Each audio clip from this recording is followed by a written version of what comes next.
ثم الرضا عن أبي بكر وعن عمر وعن علي وعن عثمان ذي الكرم. جب سیدنا ابو بکر صدیق رضی اللہ تعالیٰ عنہ تشریف فرما ہوئے بیعت عام کے لیے مسجد نبوی میں، تو پہلے ہی دن سیدنا علی شیر خدا نے آ کر مولا علی شیر خدا نے حضرت صدیق اکبر کے دست اقدس پر بیعت کر لی. جب مولا علی شیر خدا موجود نہیں تھے، بیعت عام شروع ہوئی، تو سیدنا صدیق اکبر میں ممبر پہ بیٹھتے ہی دیکھا تو پوچھا کہ علی بھی موجود نہیں اور حضرت زبیر بھی موجود نہیں، کہاں ہیں؟ تو چنانچہ حضرت علی شیر خدا کو اسی وقت بلوا بھیجا گیا، پیغام بھیجا. حضرت زبیر کے لیے بھی پیغام بھیجا. حضرت علی شیر خدا بھی تشریف لے آئے، حضرت زبیر بھی تشریف لے آئے، دونوں آ گئے. جب دونوں آئے تو سیدنا صدیق اکبر رضی اللہ تعالیٰ عنہ نے پوچھا کہ پوری قوم نے اجماع کر لیا ہے، تو آپ کا ارادہ کیا ہے؟ ان کے ساتھ تائید کرنے کا ہے یا نہیں؟ پوچھا. تو اس وقت سیدنا علی شیر خدا نے بڑھ کر مولا علی شیر خدا نے حضرت صدیق اکبر رضی اللہ تعالیٰ عنہ کے ہاتھ پکڑے اور کہا کہ ابو بکر بھائی، میں جماعت میں کوئی افتراق نہیں چاہتا، ہاتھ بڑھائیے. اور آپ نے ہاتھ بڑھا کر مجمع عام کے سامنے بیعت کر لی. یہ پہلا دن تھا بیعت عام کا مسجد نبوی کے اندر. فرمایا لا تثریب یا خلیفۃ رسول اللہ فبایعہ، کوئی عذر نہیں ہے مجھے، اے اللہ کے رسول کے خلیفہ آپ سے بیعت کرنے میں کوئی عذر نہیں. فبایعہ، سو انہوں نے بیعت کر لی. اس کے بعد زبیر بن عوام سے پوچھا، انہوں نے بھی یہی جواب دیا، لا تثریب یا خلیفۃ رسول اللہ فبایعہ، سو انہوں نے بھی بیعت کر لی. اب یہ جو حدیث صحیح ہے، ابو سعید خدری رضی اللہ تعالیٰ عنہ جس کو روایت کر رہے ہیں، اور پھر اینڈ پر لکھتے ہیں حافظ ابن کثیر کہ فیہ فائدۃ جلیلہ وہی مبایعۃ علی ابن ابی طالب اما فی اول یوم اور فی اليوم الثانی من الوفات. اس حدیث سے یہ ثابت ہو جاتا ہے کہ مولا علی شیر خدا نے بیعت جو کی سیدنا صدیق اکبر کی، بغیر جبر کے، بغیر اکراہ کے، بغیر اختلاف اور نزاع کے، یا پہلے ہی دن کر لی یا وصال مبارک کے دوسرے دن کر لی. اور وہ فرماتے ہیں کہ یہ حق ہے، ھذا حق فإن علی بن ابی طالب لم یفارق الصدیق فی وقت من الاوقات، وہ کسی ایک لمحہ صدیق اکبر سے جدا ہوئے ہی نہیں، اور آپ کا یہ بیعت کر لینا حق ہے. اس کے بعد مزید دوسرے اور طرق سے یہ روایات آئی ہیں، اب وہ سنیے اسی کے اوپر. جب سیدنا صدیق اکبر نے دیکھا کہ حضرت علی شیر خدا اور حضرت زبیر بن العوام موجود نہیں، میسج بھیجا، وہ خود تشریف لے آئے. تشریف لائے، ان سے بات کی تو انہوں نے کہا، سیدنا ابو بکر صدیق رضی اللہ تعالیٰ عنہ ان سے کہا، اب یہ چونکہ ثقیفہ بنو ساعدہ کا واقعہ ایک دن پہلے کا گزر چکا تھا، یہ بیعت عام ہو رہی ہے مسجد نبوی میں، بس اب حقیقت اتنی ہے کہ اس پر کچھ ناراضگی تھی، چونکہ ثقیفہ بنو ساعدہ کا واقعہ آل آف سڈن ہوا. اب یہ اپنی اپنی سوچ ہے، ایک انداز ہے سوچنے کا. ایک سوچ یہ ہے، یہ ذہن کی گندگی اور پراگندگی ہے، اسے افسانہ بنا دیا جائے کہ آقا علیہ السلام کا جسد مبارک موجود ہے، تدفین نہیں ہوئی، قبر انور میں ابھی تدفین نہیں ہوئی، جنازہ نہیں ہوا، تو ان کو معاذ اللہ خلافتوں کی پڑ گئی، ان کو معاذ اللہ حکومتوں کی پڑ گئی. یہ ایک انداز ہے سوچنے کا، منفی اور تخریبی انداز ہے.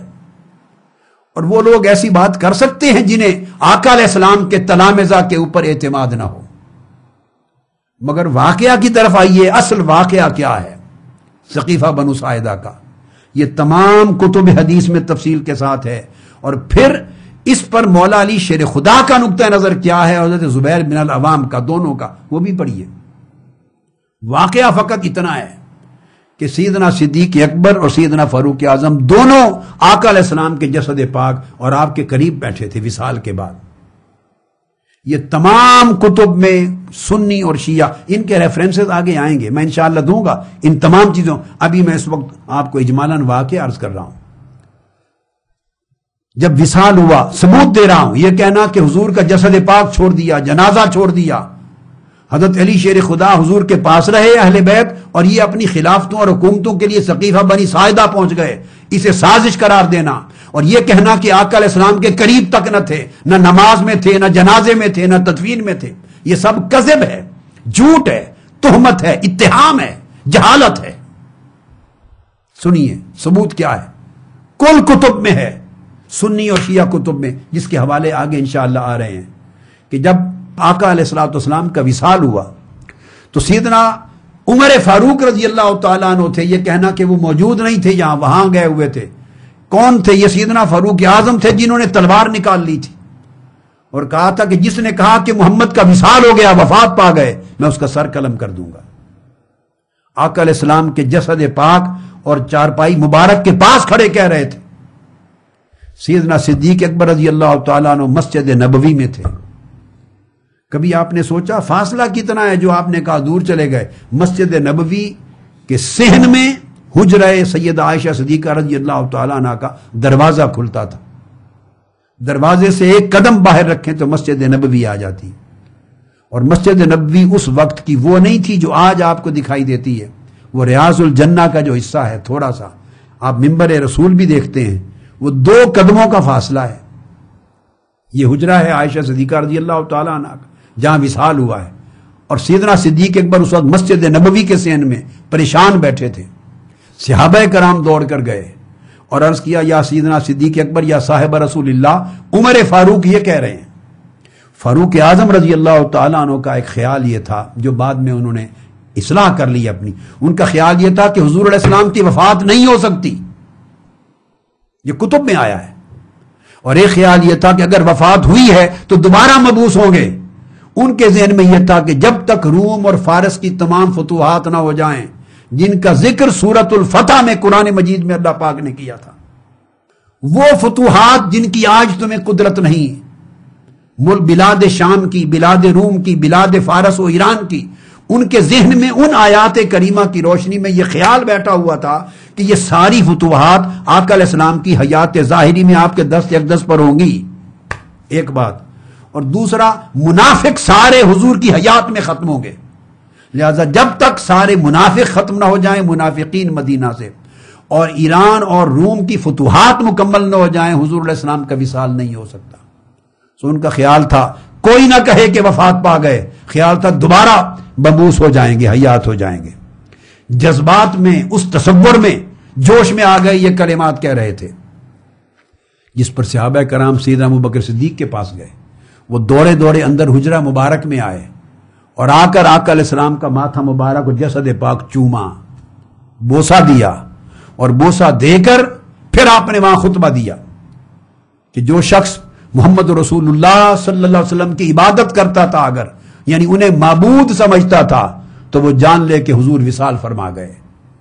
چونکہ وفات کا کسی کے لیے نہ ہونا یہ شان الوہیت ہے، اور جو اللہ کی عبادت کرتا تھا وہ جان لے کہ اللہ حی لا یموت ہے.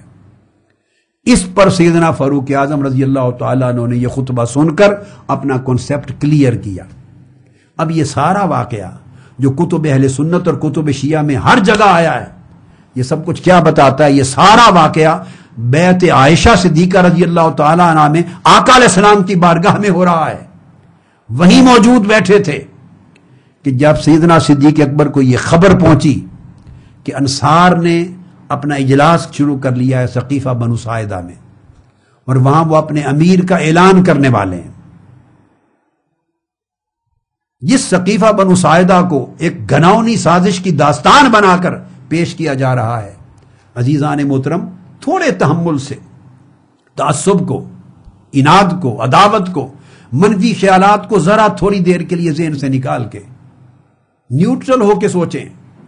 اس وقت کی پوری پولیٹیکل سچویشن کا انالیسس کرتے ہوئے سوچیں کہ فتنوں کا دور ہے، اور فتنے آقا علیہ السلام کے وصال سے قبل شروع ہو چکے تھے، اور انتظار میں تھے کہ آقا علیہ السلام کا وصال ہو، وہ حملہ آور ہو کر مدینہ پر قبضہ کر لیں یا امت مسلمہ کو منتشر کر دیں. کون اس حقیقت سے انکار کر سکتا ہے کہ مسیلمہ کذاب نے آقا علیہ السلام کی حیات ظاہری میں دعوی نبوت کر دیا تھا؟ کوئی انکار کر سکتا ہے اس بات کا؟ امر سری ہے.